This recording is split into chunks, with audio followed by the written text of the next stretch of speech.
Test Drive with Graham Fletcher. This is the 1992 Toyota Paseo, a car literally hot off the assembly line. Now with this vehicle, Toyota are obviously hoping to cash in on the growing popularity of two-door sports cars. The Paseo is the third all-new Toyota nameplate to appear in the past 15 months. First came the Previa minivan, then the luxurious Lexus lineup.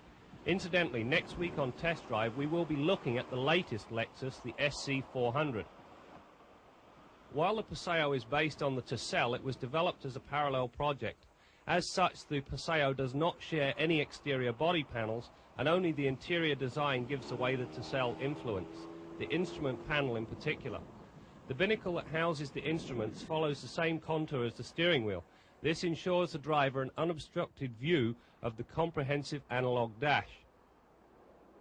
The remainder of the primary driving controls are well placed and easily operated, although some will find the radio placement at the extremity of their reach. I still find the dash vents rather ugly, no matter how functional Toyota insist they are. The front seats are generally comfortable and provide plenty of lateral support thanks to the large side bolsters. I say generally because I found the curvature of the seat back a little too pronounced for my frame. Complementing the driving position is a very well-placed dead pedal. The Paseo is described as a 2+2. Now the +2 portion, while it offers a reasonable amount of legroom and certainly plenty of hip room, there's zero headroom because of the very sharp rake of the rear window. At the heart of the Paseo is a totally new 1.5-litre 16-valve twin-cam engine that produces 100 horsepower and 91 pounds-feet of torque. The nice thing about the new engine is its willingness to rev to the red line. This and the fact that the smooth-shifting 5-speed will pull almost 100 kilometers an hour in second gear gives the car a very sprightly feel. On the skid pad we turned in acceleration times of just over 9 seconds, which is respectable to say the least. The suspension features independent McPherson struts complete with a stabilizer bar up front and a torsion beam in the rear. In the pylon test, the Paseo tracked a fairly true line with only modest body roll and minimal understeer. The limiting factor here was the fact that I could beat the power steering fairly easily. In the real world, this does not affect the handling characteristics unless you encounter an obstacle you must avoid in a hurry. The brake system is of the front disc rear drum variety. In the brake test I found the pedal easy to modulate. This means the threshold is easy to find, and so you can derive the very best from the brakes without locking them up prematurely. One thing that did bother me though was that both vehicles tested displayed a small amount of brake chatter when stopping from higher speeds. My pet peeve on the Paseo has to do with rearward visibility. Now, the size and chunky nature of these pillars tends to limit your field of vision. Now to the scoreboard for a rundown on the 1992 Toyota Paseo. The Paseo's new 100-horse 1.5-litre engine provided very good throttle response and quick acceleration, averaging just over 9 seconds to race to the 100k mark. Perhaps the most endearing feature, though, is its very free-revving nature. This makes the car easy to drive under just about any circumstance. Despite the comment about the power steering, the Paseo fared rather well in the pylon test. Body roll is kept to an acceptable amount, yet the suspension proved to be compliant and comfortable, a trait sure to please many customers. The power-assisted disc drum setup provided straight fade-free stops that averaged 122 feet from 80 kilometers an hour. Combine this with a pedal feel that is easy to modulate and you have one of the better non-ABS systems available on a small car. The supported seats and supple suspension provide a high degree of comfort for the front passengers. As with most multi-valve engines, it made the occupants aware of when it was working hard. Wind noise and tyre noise were minimal.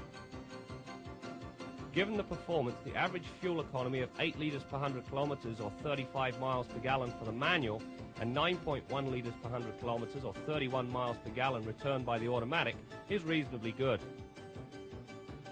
In conclusion, the Paseo is sure to appeal to the growing number of consumers seeking a sporty car that doesn't cost an arm and a leg. The performance and ride are well balanced, managing to stay on the right side of the fine line that separates the good from the bad.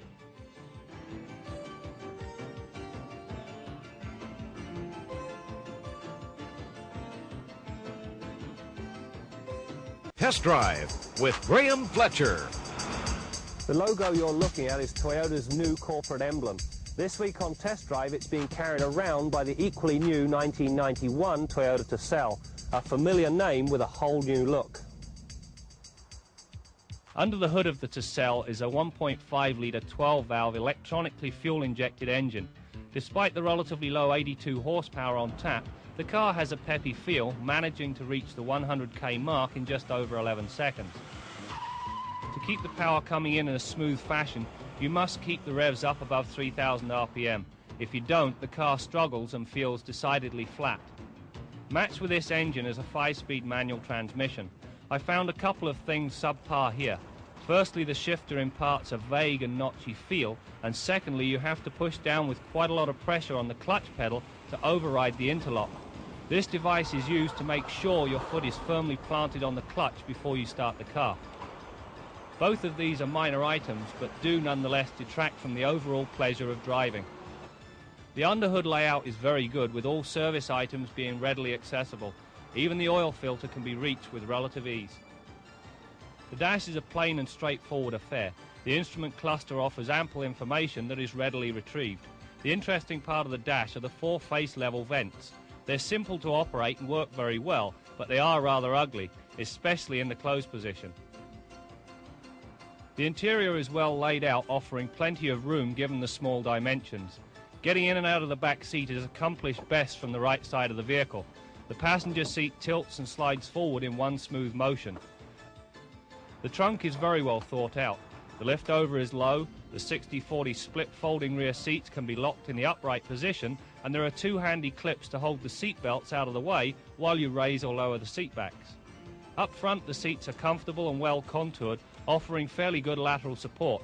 This is just as well because the car leans a lot whilst cornering, so you need the support to keep you put. Mention the Toyota Tercel, and 9 times out of 10 people will think of this style of car, an affordable hatchback that offers a great deal of practicality. Indeed, it was that style of vehicle that outsold the sedan at about a rate of 3 to 1.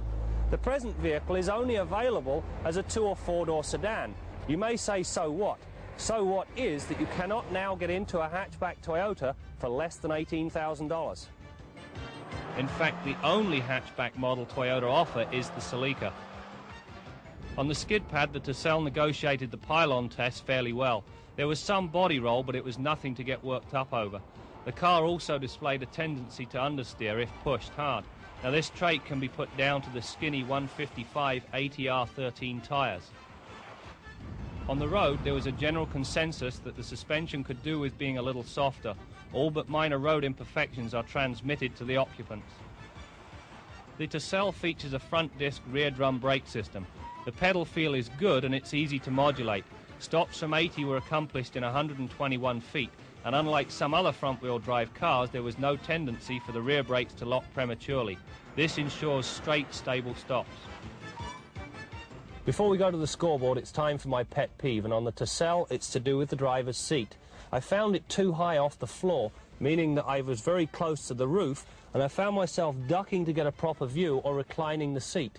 Now, neither of these 2 options is particularly comfortable on a long trip. Now to the scoreboard for the verdict on the 1991 Toyota Tercel. Despite the relatively low 82 horses on tap, the Tercel has a peppy feel. We recorded acceleration times of just over 11 seconds to the 100k mark. Whether on the highway or tootling around the city, the engine feels equally at home. The power-assisted front disc rear drum setup brings the Tercel to rest with a minimum of fuss. We recorded stopping distances of 121 feet from 80 kilometers an hour. During the pylon test, we noted some understeer and some body roll. Neither get to the point where they should be of any concern. All in all, a satisfactory setup, albeit a little on the stiff side. We recorded a commendable 72 decibels at 100 kilometers an hour. The additional soundproofing found in our LE model certainly has the desired effect. The Tercel is certainly economical. We consume fuel at a miserly rate of 8 litres per 100 kilometres or 35 miles per gallon. The Tercel has become known for its reliability, economy and versatility. The 1991 model will continue to offer affordable, dependable motoring, but minus the hatchback, it loses a little of the versatility.